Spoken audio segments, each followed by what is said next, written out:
আসসালামু আলাইকুম। আসুন দর্শক, আমরা আসলে বারবার ইন্টারনেটকে ডিস্টার্ব করার কারণে বারবার ছুটে যাচ্ছে 10 মিনিট উপরে কোনো রেকর্ডিং হচ্ছে না, তাই বারবার হয়ে যাচ্ছে। তো আমরা এটাকে তার বক্তব্য দুই ভাগে ভাগ করতে চেষ্টা করবো, যাই দুই ভাগে ভাগ করে দিচ্ছি। এখন আসুন আমরা তার কথা না বাড়িয়ে তার পরবর্তী বক্তব্য।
হ্যাঁ জি ভাই, আপনারা শুনতে পারলেন তার বক্তব্যটা কি।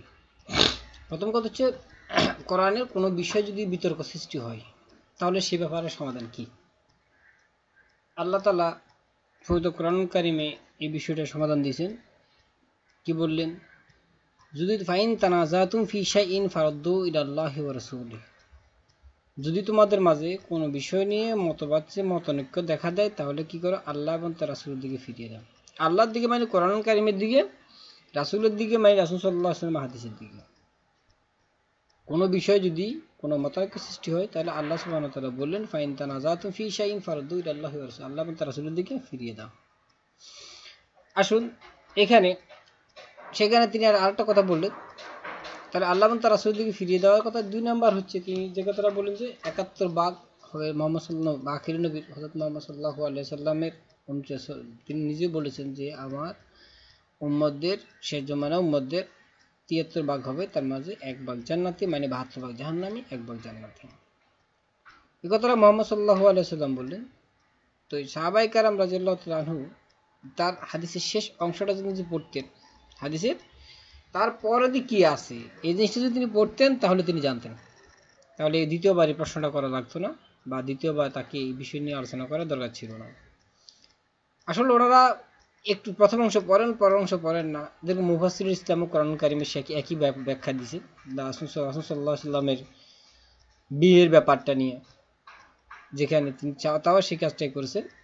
তিনি কোরআন কারিমের একটা আয়াতের প্রথম অংশ পড়লেন, তার দ্বিতীয় অংশ পড়লেন না।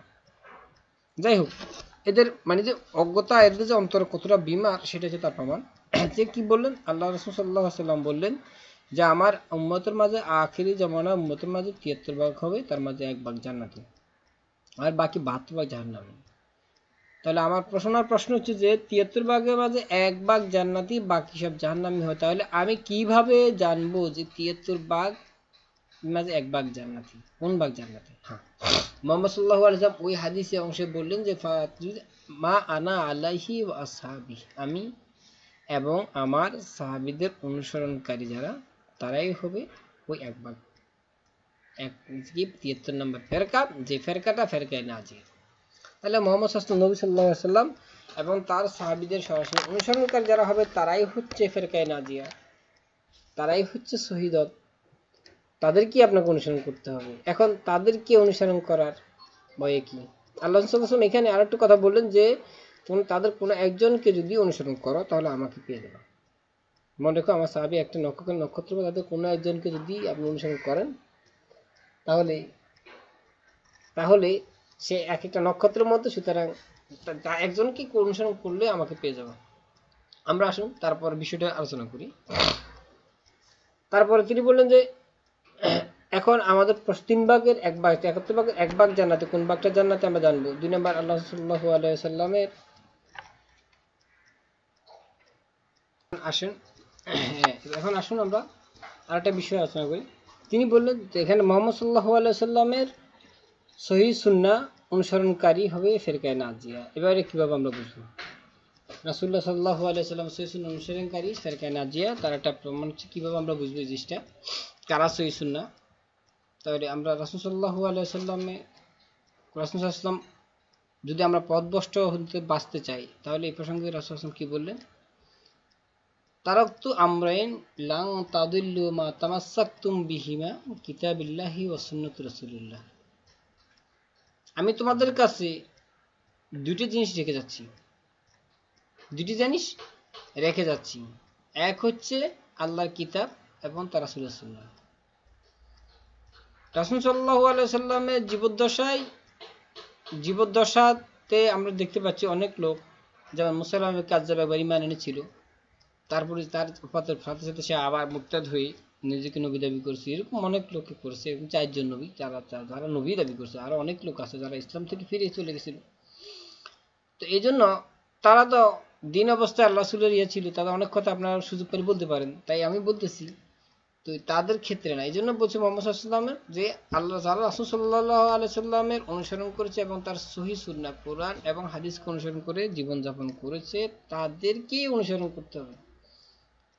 আর তাদের অনুসরণ তো অন্ধভাবে করা যাবে না, তাদের কোনো কথা অন্ধভাবে নেওয়া যাবে না যদি সেটা একটা নবী মুহাম্মদ সাল্লাল্লাহু আলাইহি সাল্লামের কথার বিপরীতে না হয়। অর্থাৎ রাসূল সাল্লাল্লাহু আলাইহি ওয়াসাল্লামের কথার বিপরীতে গেলে সেটা বাতিল।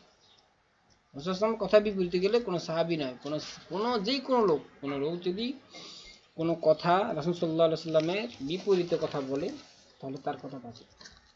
তাহলে আপনি দেখুন এখানে তিনি আরেকটা কথা বললেন, যে এটা হচ্ছে 3 জনের 1 জন, 3 জনের, অর্থাৎ কোনো একটা বিষয় যদি হয় তাহলে স্কলার কাছে, আলেমদের কাছে যেতে হবে, যে কোনো আলেমদের কাছে যেতে হবে, যিনি জানেন তার কাছে যেতে হবে। তার কাছে যাওয়ার পর তারপর 3 জনের মধ্যে যে 2 জন, 3 জনকে জিজ্ঞাসা করতে হবে। 3 জনের মধ্যে যে কোনো 2 জন যা বলে তাই মেনে নেবে, এটা সঠিক না। কারণ এটা তিনি কোথায় পেলেন, ইসলামে কোথায় বলা আছে আমি জানি না, ওটা উনি কোথেকে পেলেন, কোরআন হাদিস এবং কোথায় কোনো কথা নাই।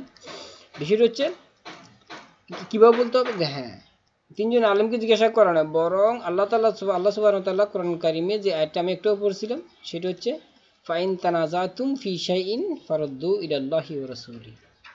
আল্লাহ সুবহানাহু ওয়া তাআলা নিজেই এর সমাধান দিয়েছেন, ফাইন তানাজাতুম ফি শাইইন, যদি তোমাদের মাঝে কোনো মতানৈক্য সৃষ্টি হয়, তাহলে কি করো, ফারুদ্দু ইলাল্লাহি ওয়া রাসূলিহি, আল্লাহ এবং তার রাসূলের দিকে ফিরিয়ে দাও।